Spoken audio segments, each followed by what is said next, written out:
Speak up, even if your voice shakes.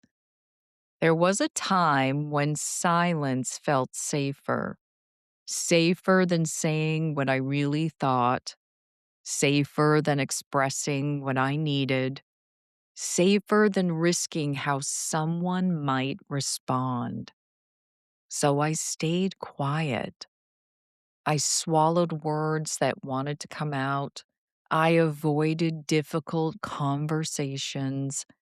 I convinced myself that keeping the peace was more important than speaking the truth.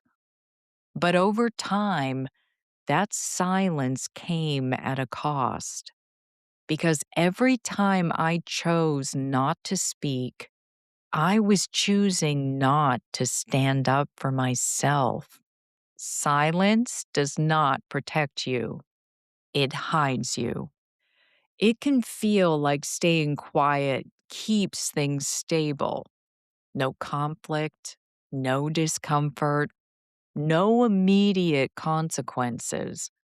But silence does not actually protect you, it hides you. Your needs go unmet, your boundaries remain unclear, your voice becomes smaller each time you choose not to use it. And eventually, that silence turns into frustration, resentment, disconnection, not just from others, from yourself.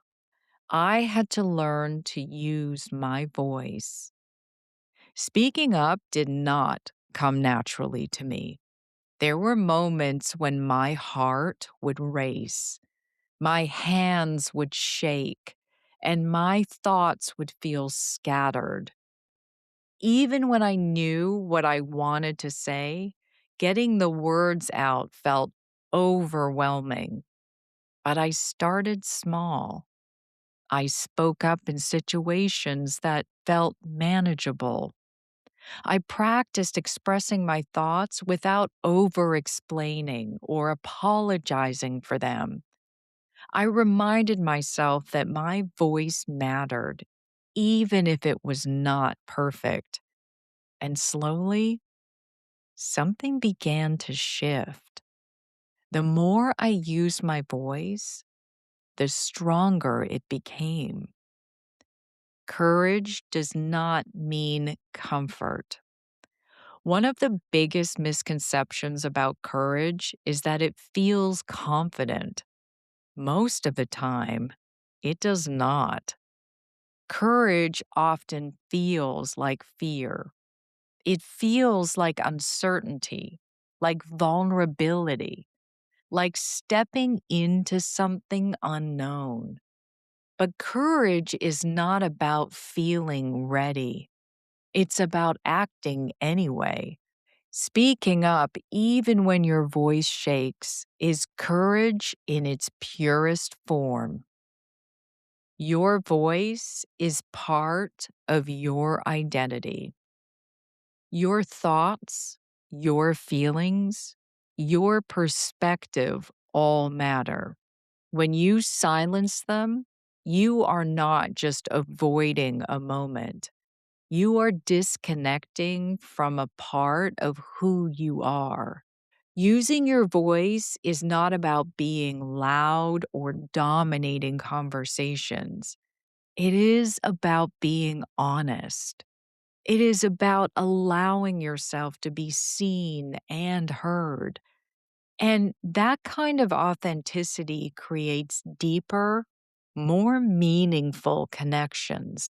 Not everyone will receive it well. This is important. Speaking your truth does not guarantee that everyone will agree with you, understand you, or respond the way you hope. And that can be uncomfortable. But the goal is using your voice not to control how others respond. It is to honor yourself. The right people will respect your honesty. even if they do not fully agree.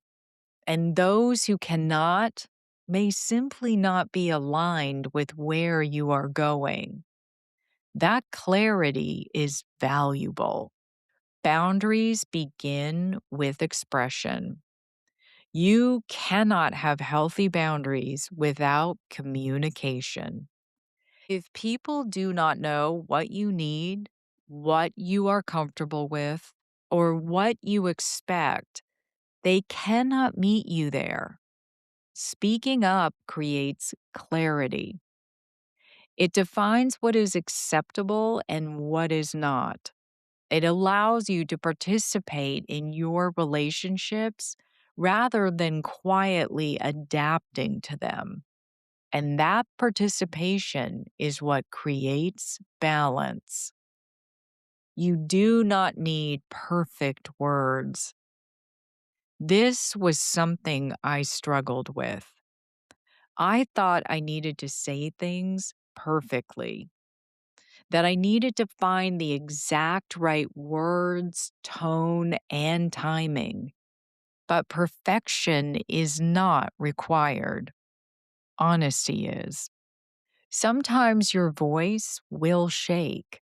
Sometimes your words will not come out exactly as you planned.